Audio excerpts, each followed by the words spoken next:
അപ്പോൾ കാശ്മീരിൽ നിന്ന് പാകിസ്ഥാനിലേക്ക് പോകാൻ എളുപ്പമാണ്. പോയേക്കാട് ചാടിയാൽ മതി. ഇപ്പോൾ ഇന്ത്യയിലെ ഏറ്റവും വലിയ റോഡ് ടണൽ വഴിയാണ് നമ്മൾ കാശ്മീരിലേക്ക് പോകുന്നത്. ഇപ്പോൾ എങ്ങോട്ടാ പോണേ? അങ്ങനെതാ നമ്മൾ ഉധംപൂരെത്തി.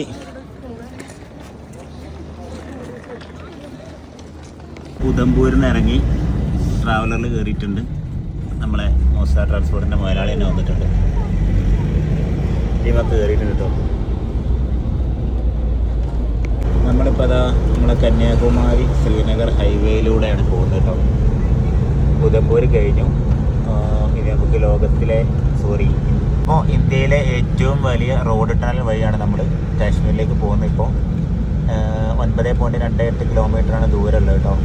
2017 ഓപ്പൺ ആക്കിയത്. മറ്റൊരു പേര് ഡോക്ടർ ശ്യാമപ്രസാദ് മുഖർജി ടണൽ എന്നാണ്. അതുപോലെ ചേനാനി നശ്രി റോഡ് ടണൽ എന്നൊരു പേരും കൂടെ ഈ ഒരു ടണലിലുണ്ട്. ബ്രേക്ക്ഫാസ്റ്റ് കഴിക്കാൻ നിർത്തിയതാണ് കേട്ടോ. പോകുന്ന വഴിക്ക് റെസ്റ്റോറൻറ്റിൽ ടീം ഇതാ ഇവിടെ ഉണ്ട്.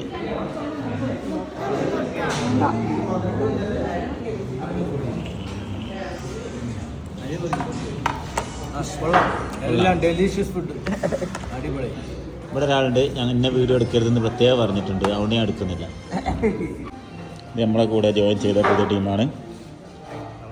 നമസ്കാരം സാർ. നേരെ ചായ കിട്ടിയില്ലേ? ഇന്ന് കട്ടൻ തന്നെ വേണം ഇവിടെ, വേറെ ഒന്നും പോകില്ല. 5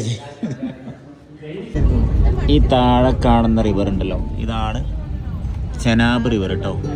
പിന്നെ നമ്മുടെ ഹിമാചലിൽ നിന്ന് ഉത്ഭവിച്ച് ജമ്മു കാശ്മീർ വഴി അങ്ങ് പാകിസ്ഥാനിലേക്ക് പോകുന്ന റിവറാണ്. അപ്പോൾ കാശ്മീരിൽ നിന്ന് പാകിസ്ഥാനിലേക്ക് പോകാൻ എളുപ്പമാണ്. പോയേക്കാട് ചാടിയാൽ മതി. യാത്രകൾ തുടരുന്നു. ബാക്കി കാഴ്ചകളുമായി അടുത്ത വീഡിയോയിൽ കാണാം.